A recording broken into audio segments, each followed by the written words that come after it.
Monsieur le ministre Patrick Caner rappelait tout à l'heure dans son intervention l'un des objectifs du projet de loi Égalité et Citoyenneté qui était de bâtir une culture de l'engagement citoyen. L'article 1 du projet de loi répond à cet objectif en créant une réserve civique qui donnera la possibilité à toute personne volontaire de servir les valeurs de la République, de développer, comme c'est indiqué dans la loi, la fraternité, la cohésion nationale et la mixité sociale, en participant à titre bénévole et occasionnel à la réalisation de projets d'intérêt général. Je termine en évoquant aussi le fait que la réserve civique va compléter et solidifier la notion de parcours citoyen tout au long de la vie. Il va falloir donner une continuité et une cohérence aux différents dispositifs qui existent aujourd'hui, notamment en créant un livret numérique citoyen pour que l'ensemble de ces dispositifs fassent sens autour du parcours citoyen.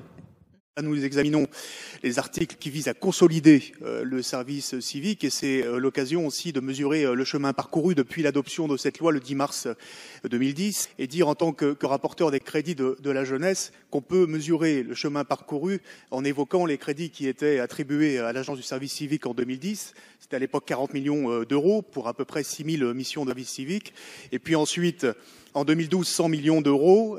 Aujourd'hui, 300 millions d'euros, avec la perspective de dépasser les 100 000 volontaires pendant l'année 2016, avec une ambition et un défi colossal qui est d'aller jusqu'à 350 000 jeunes en 2018, 50% d'une classe d'âge. Donc c'est un défi très important. Mais en 6 ans, le budget pour le service civique aura été multiplié par 10. Il y a très peu de budgets de la nation qui ont connu cette évolution. C'est un dispositif qui a fait ses preuves. Et donc il ne faut pas modifier ce qui marche, il faut améliorer ce qui peut encore l'être. Il y aura un certain nombre d'amendements par la suite. Je pense que le défi principal, c'est effectivement le défi de la montée en charge, du changement d'échelle, tout en préservant la qualité des missions, la spécificité du service civique, qui n'est ni un bénévolat ni un salariat. Le service civique est un élément clé du parcours citoyen des jeunes que nous sommes en train de conforter avec le projet de loi Égalité et Citoyenneté. Les premiers résultats sont là, puisqu'une étude récente du CREDOC et de l'INJEP révèle une importante hausse de l'engagement bénévole des jeunes, 9% en un an.